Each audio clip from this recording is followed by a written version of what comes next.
북한은 이 핵을 사용할 수 있다. 작년부터 우리한테 협박을 하기 시작을 했어요. 과거에 알카에다도 9.11 테러를 하기 전에 비슷한 류의 협박을 하기 시작했고요. 북한같이 극악무도한 자들이 남한을 지원하는 국가를 상대로 핵 공격을 할 수 있습니다. 이런 식으로 이야기를 한다면 과연 주변의 지원들이 들어올 수 있겠느냐? 정말 핵이고 평화가 될 수 있는 거예요. 역사적으로 봤을 때 힘의 균형이 맞춰지는 순간 평화가 왔어요. 과거에 우크라이나가 핵을 포기하지 않았더라면 러시아는 지금처럼 우크라이나를 침공을 하지 못했겠죠. 우크라이나 국민들이 이런 식으로 피로 물든 국토 위에서 싸우는 이런 일은 없었을 거란 말이에요. 안녕하세요. 21세기 군사연구소 정보분석관 전문연구위원 유성엽입니다. 플루토늄 같은 경우에는 80년대부터 영변 핵시설을 계속 가동을 하면서 현재는 70여 킬로그램 이상을 보유를 하고 있다라고 하는 것이 국방백서상의 평가 내용이고 2년 전 국방백서 대비해서 거의 20여 킬로그램이 늘어나 있는 상태라고 보시면 되겠고요. 그리고 이번 2022년 국방백서에서 좀 중요하게 주목해서 봐야 될 부분 중에 하나는 그 농축 핵 우라늄이라고 부르는 이 핵물질의 규모가 상당한 규모를 가지고 있다. 기본적으로는 이 물질의 양이 늘어난다라고 하는 것은 북한이 보유하는 핵탄두의 양 또는 폭발력에 해당하는 이런 부분들이 계속 늘어난다라고 보는 것이 맞을 것이고요. 그래서 북한이 몇 개의 핵탄두를 가지고 있느냐, 이 핵물질의 규모에 따라서 결국엔 결정이 된다라고 볼 수 있습니다. 최근에 랜드 연구소하고 아산 연구소 쪽 아니면 미 육군 교범이라던가 이런 쪽에서 나오고 있는 평가 내용들을 전체적으로 종합을 해보면 최하 20발 이상 굉장히 많이 평가하는 기관들 같은 경우에는 60여 발에서 80여 발 혹은 그 이상이 되는 그 규모까지도 가능할 것이다 라고 보는 평가들이 많이 있는 편이고요. 핵 전략이라는 게 기본적으로 내가 가지고 있는 핵탄두의 수와 상대가 가지고 있는 핵탄두의 수가 경쟁을 하는 거거든요. 그러니까 일단 상대가 가지고 있는 핵탄두 그리고 핵투발 수단이 결합되어 있는 발사체의 규모보다 내가 공격할 수 있는 능력이 일단 우월해야지 핵전쟁이라는 상황에 갔을 때 우위를 달성할 수가 있거든요. 그런 부분 때문에 몇 발을 가지고 있느냐에 따라서 그 국가가 활용을 할 수 있는 핵 전략이라던가 이런 것들의 방향이 많이 바뀌죠. 전술핵이라고 하는 것도 한반도에서는 어디서 사용되든 효과 측면에서는 전략핵이라고 볼 수 있는 거고, 제일 큰 이유는 굉장히 인구가 밀집해 있는 대도시 지역이 많고 그 지역에서 전술핵 수준에 불과한 수십 킬로톤짜리 핵무기만 사용이 되더라도 사실 치명적인 결과를 초래를 할 거거든요. 그렇기 때문에 모든 탄두가 사실 탄두의 파괴력에 무관하게 전략핵이다라고 보시면 되는 것이고, 핵 전략이라고 하면 매드라고 해서 상호 확증 파괴 전략이라는 그 개념을 보통은 적용을 해요. 이 개념은 뭐냐면 누군가가 나를 향해서 핵을 쏘게 되면 상대도 같이 죽을 수밖에 없을 정도의 핵을 나도 같이 날리겠다. 그러니까 우리가 서로 공포의 균형을 맞추고 서로 핵을 쏘지 않는 그런 평화로운 세상을 만들자라고 하는 것이 매드 전략의 핵심인데, 그런 균형을 무너뜨리는 전략 중에 하나가 뭐냐면 미사일 방어 체계라고 할 수 있거든요. 그런 지점이 어떻게 보면 북한하고 미국 사이에 있는 지금의 전략 환경이라고 볼 수 있습니다. 그러니까 북한에서는 ICBM이라는 걸 계속 개발을 한다라고 이야기하고 주장을 하고 있지만, 북한이 ICBM을 완성하는 시점쯤에는 미국도 이 같은 형태의 방어 체계를 가지고 있을 가능성이 높고, 그렇게 된다면 북한이 먼저 미사일을 쏘더라도 미국은 이걸 막고 난 다음에 다시 핵으로 반격을 하게 되는 그런 가능성이 점점 높아지고 있는 상황이다 라고 볼 수 있습니다.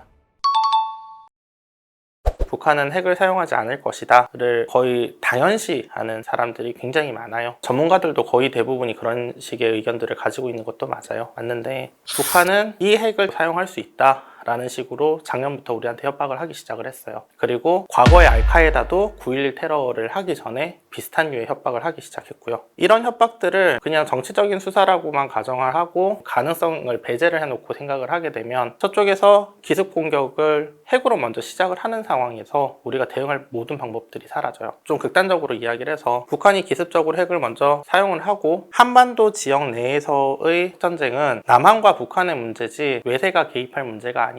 여기에 발을 들이는 외세는 우리의 공격 대상이 될 거야 라는 식으로 북한이 이야기를 했다라고 쳐보죠. 그러면 그 공격 대상은 주변에서 한국을 지원하려고 하는 그 어떤 나라든 될 수 있을 거예요. 북한같이 극악무도한 자들이 남한을 지원하는 국가를 상대로 핵 공격을 할 수 있습니다. 이런 식으로 이야기를 한다면 과연 주변의 지원들이 들어올 수 있겠느냐? 많은 분들이 한국의 핵무장론의 시작이 오른쪽에 계신 정치하시는 분들한테서 먼저 시작됐다라고 생각들을 하세요. 그런데 한국에서 핵무장론에 대해서 가장 먼저 공론화 과정을 거쳤던 사례는 뭐냐면 90년대 무궁화 꽃이 피었습니다라는 베스트셀러를 통해서였죠. 그리고 그 논리는 사실 당시의 운동권, 좌파 운동권의 NL계에서 주로 많이 얘기되던 논리가 소설 형태로 나온 거라고 볼 수 있어요. 남한이 핵을 독자적으로 가지고 그 핵을 통해서 독자적으로 생존할 수 있는 국제정치적인 환경과 여건을 만들게 되면 주한미군이 필요 없으니 주한미군 철수를 시킬 수 있을 것이다 라는 형태의 논리들이었어요. 그런데 최소한 한 가지는 정확하게 본 거예요. 뭐냐면 독자적인 핵무장을 하게 되면 외세의 개입 없이도 우리는 독자적인 판단과 결정을 할 수 있습니다 라는 판단은 맞는 거예요. 그러면 이게 팩트라고 놓고 봤을 때 이게 진영이 왼쪽에서 오른쪽으로 옮겨왔다고 해서 이 팩트가 사라지나요? 저는 의사결정을 내가 원하는 형태로 할 수 있느냐, 그것이 사실 저는 자주권이라고 생각을 하는데, 그런 자주권을 지켜야 된다라는 입장을 놓고 봤을 때 지금 우리는 북한의 핵 앞에서 스스로의 자주권을 지키고 있는 상황이냐라고 생각을 해볼 때인 거죠. 오히려 이거는 반대하시는 분들에게 제가 드리고 싶은 얘기 중에 하나인데, 남북이 모두 공히 핵을 가지고 서로 공포의 균형을 잡고 있는 상황이 된다라고 하면 서로 전쟁 안 할 수 있어요. 서로 평화롭게 교류를 할 기회도 생길 수도 있어요. 차라리. 그리고 서로가 서로를 침략할 수 있는 능력이 사라져요. 결론적으로 얘기하면. 그러면 이건 폭력적인 형태의 정치 구조인가요? 아니면은 평화적인 형태의 정치 구조가 되나요? 정말 핵이고 평화가 될 수 있는 거예요. 평화를 유지하는 방법에 대해서 굉장히 많은 의견들은 있지만 역사적으로 봤을 때 힘의 균형이 맞춰지는 순간 평화가 왔어요. 평화적인 수단을 통한 평화만이 있는 것이 아니라 이런 군사적인 그리고 힘을 통한 평화를 달성할 수 있는 방법, 양쪽이 존재를 한다는 거죠. 그 핵 보유국하고 미보유국 간의 전쟁 양상이 바뀔 수밖에 없다라는 부분은 우크라이나하고 러시아 간의 전쟁을 통해서 확인이 되는 거죠. 당장 지금 봐도 우크라이나 같은 경우에는 러시아 본토를 자유롭게 공격을 못하는 상황이고, 반면에 러시아 같은 경우에는 우크라이나의 어느 지역이든지 자유롭게 공격을 하고 있고, 공격을 하면서도 너희가 까불면 핵으로 쏴버릴 거야 라는 협박을 뒤에서 깔면서 계속 하고 있잖아요. 그리고 그런 전쟁 양상 때문에 주변국에서도 이 전쟁의 범위를 재래식의 특정한 범위의 전쟁으로 좁혀놓고 전쟁을 진행을 할 수밖에 없는 거고요. 우크라이나는 자신들의 자주 독립을 지키기 위해서 국민들의 피로 러시아의 침공을 막아내고 있는 거예요. 과거에 우크라이나가 핵을 포기하지 않았더라면 러시아는 지금처럼 우크라이나를 침공을 하지 못했겠죠. 우크라이나 국민들이 이런 식으로 피로 물든 국토 위에서 싸우는 이런 일은 없었을 거란 말이에요.